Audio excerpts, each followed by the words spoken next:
After an enthusiastic beginning, the Obama campaign seemed to hit a wall. 8 months after he announced his candidacy in Springfield, and on the eve of the primaries, Obama still trailed Hillary Clinton by nearly 20 points in the national polls, and people were still predicting that she could wrap up the nomination by the middle of February. Do you support To begin with, Obama's performance in the early Democratic debates in the fall of 2007 lacked inspiration. He seemed flat, professorial, and wonkish. You know what Japan does with Chinese when it comes to, for example, food importation? No. Obama's chief political strategist, David Axelrod, was aware of the deficiencies. I think he was trying to figure out how to be a candidate at the beginning. And I think there was a period of time when it was a little like a shock to his system. And I remember him saying to me, I'm going to learn how to be a great candidate. Thank you so much, everybody. It is wonderful. The first real test would come in Iowa. The campaign knew from the beginning that to have a chance of winning the Democratic nomination, they would have to defeat Senator Clinton there and shatter the myth of her inevitability. I want to be the President of the United States of America. An extraordinary speech at the Iowa Democratic Party's Jefferson Jackson dinner made a huge impression on state leaders and helped him recruit thousands of volunteers. Somebody stood up for me when it was risky. And because that somebody stood up, a few more stood up. And then a few thousand stood up. And then a few million stood up. And standing up with courage and clear purpose, they somehow managed to change the world. That's why I'm running Iowa. I'm just calling to see if you intend to go to caucus tonight, sir. As they would do over and over again in the caucus states, Obama's staff simply out-organized and outmaneuvered the Clinton campaign. And he won a state that was 95% white by a comfortable margin. They said this day would never come. But on this January night, at this defining moment in history, you have done what the cynics said we couldn't do. Obama's Iowa win had gotten everyone's attention. The strategy had paid off. I remember a conversation I had with Senator Obama in Boston, I think, and he told me that John F. Kennedy spent 60 days campaigning for president and that he had spent 80 days in Iowa. 83, but who's counting? It was huge for you. Yeah, it was everything. David Plouffe was Obama's campaign manager and field general. And I think almost everybody in the political community thought Senator Clinton was going to be the nominee. And if she had won Iowa, she would have been. But once we won Iowa, people took a second look, and it enabled us to really gather the head of steam we needed to go pass through that gauntlet, of primaries in January and February. After Iowa, all sorts of things began to fall into place. The campaign began raising nearly $1 million a day, much of it from small contributors. They hired a staff of 700 to complement hundreds of thousands of volunteers. You guys are the wind beneath my wings. The Iowa victory had helped convince blacks that Obama might actually have a chance, and he began to pick up key endorsements like Ted and Caroline Kennedy. We made enormous strides just in the last few weeks. 1 year after Obama's speech in Springfield, it was now a two-candidate race. I am ready to lead, so let's... Super Tuesday, with 22 states voting, had been the day that many thought Senator Clinton would lock up the nomination. But the real campaign was just beginning. Holy cow. Exit poll from Connecticut. We were at Obama headquarters in Chicago with David Axelrod when the first exit polls began rolling in. Illinois 69-29. The early exuberance was tempered somewhat by losses in California, Massachusetts, and New Jersey. Later that night, we were invited to the candidate's hotel suite where we watched the returns with his family. So what do you think? Split decision, which is what we had talked about. You feel like you got the momentum? I feel like everywhere we go, the longer we're in this race, the stronger we get.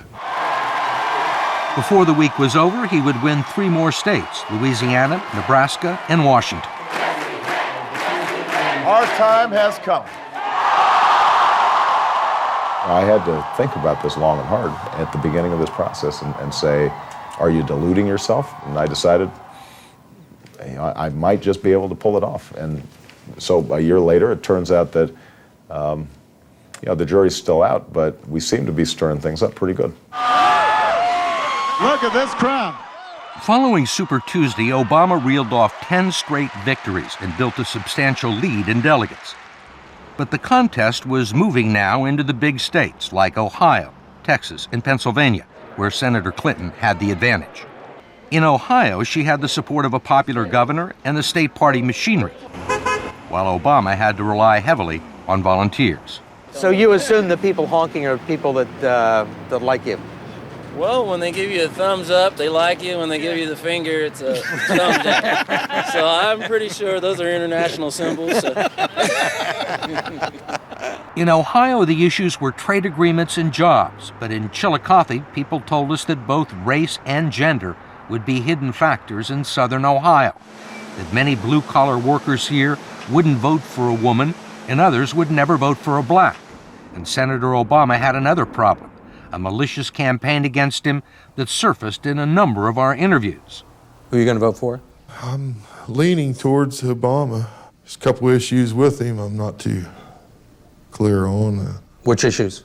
Well, I'm hearing he doesn't even know the national anthem. He wouldn't use the Holy Bible. He's got his own beliefs with the Muslim beliefs, and a couple issues that bothers me at heart. Mm-hmm. You know that's not true.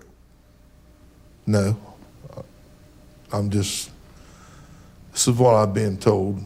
One of the things that we found in southern Ohio, not widespread, but something that popped up on our radar screen all the time, people talking about it, this idea that you're a Muslim. Right.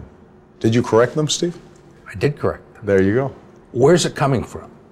This has been a systematic email smear campaign that's been going on since actually very early in this campaign. Clearly, it's a deliberate effort by some group or somebody to generate this rumor. Have never been a Muslim, am not a Muslim. These emails are obviously not just offensive to me, somebody who's a devout Christian who's been going to the same church for the last 20 years, but it's also offensive to Muslims because it plays into, obviously, a certain fear-mongering there. As primary day drew near, this photo of Obama in ceremonial African tribal dress during a visit to Kenya was featured prominently on the internet and attributed to people in the Clinton campaign.